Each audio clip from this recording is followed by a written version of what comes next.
the second Sunday of Easter, and in the great feast of Jesus, King of the Divine Mercy, we have heard the most beautiful readings for the whole year.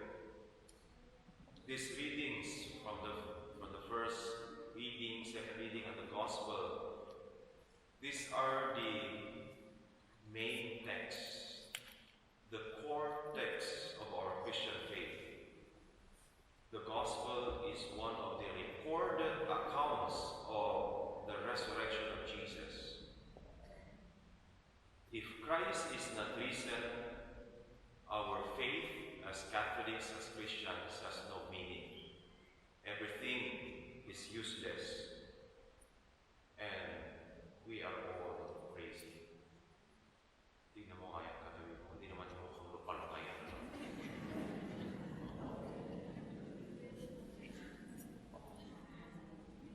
Tapos sabi ng katabi mo, mukha ka na mukha. Parang may konti.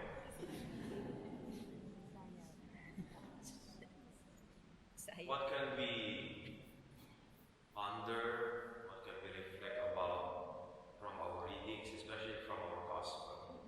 I would like to share three observations, three insights. First, we are in a time when there are more skeptics than believers. The skeptics find it very hard, difficult to believe in what we believe as Catholics and Christians today. They would say, how can you accept that? Come on. You're not using your critical reasoning. They would even say, we are now in modern times. Your those beliefs of yours are so old and obsolete.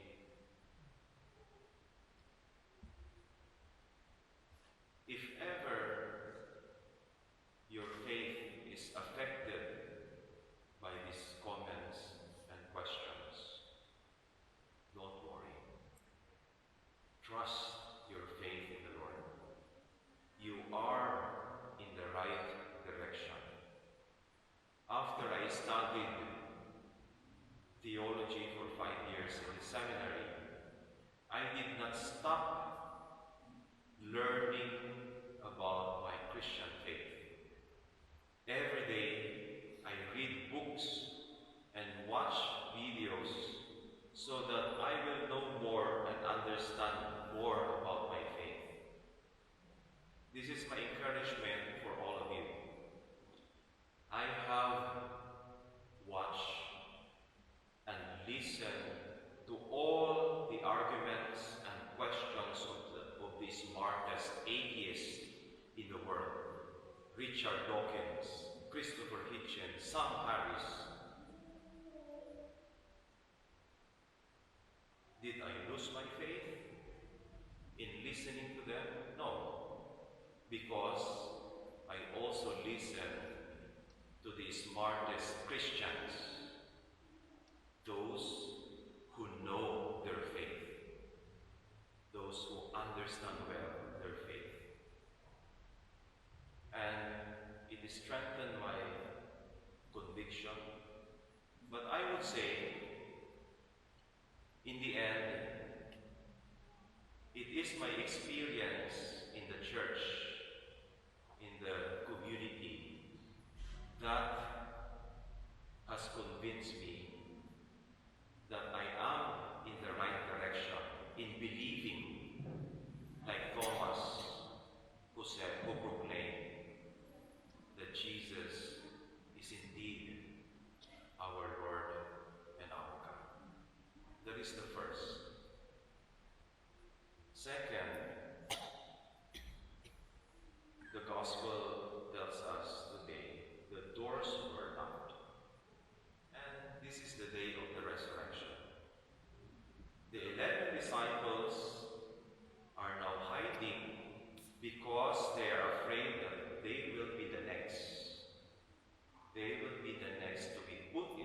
imprisoned or even be crucified.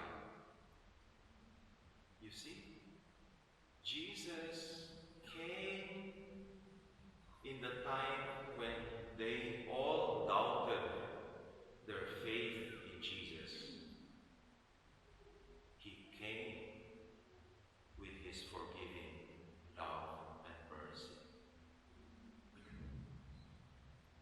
And notice the gospel also says, the wounds of Jesus did not disappear. They were there. What does this remind us? The wounds of Jesus are a reminder of sin.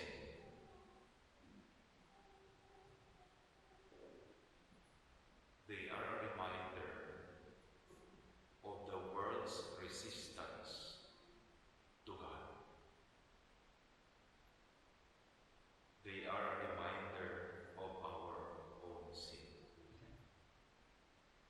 If ever you are tempted to say, no, everything is fine with me, everything is fine with us, all is well with us, what are you saying, Father? If we are tempted to think and to say, I am fine, I am okay, I am good, all is well with me,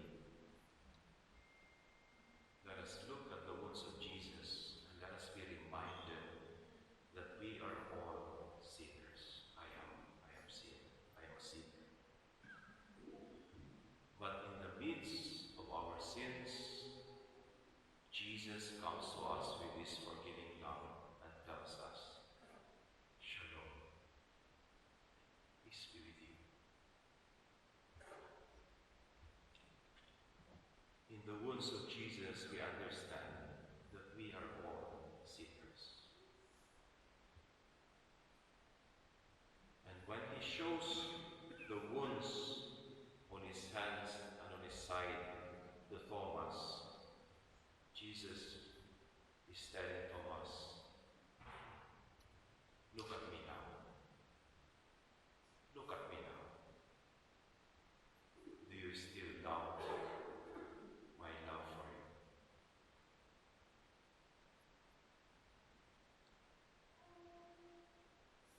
Lastly, third, how do we overcome the doubt in our faith? How do we overcome all the doubts in our faith? When you are tempted to think and to say, am I in the right direction in having and living a Christian faith? Is this a waste of time and a waste of my life? My advice from my own experience. 3. First, be patient in knowing and learning more about your Christian faith. That is the head level. Second, pray. Give more time for prayer. Do not stop praying, because it is in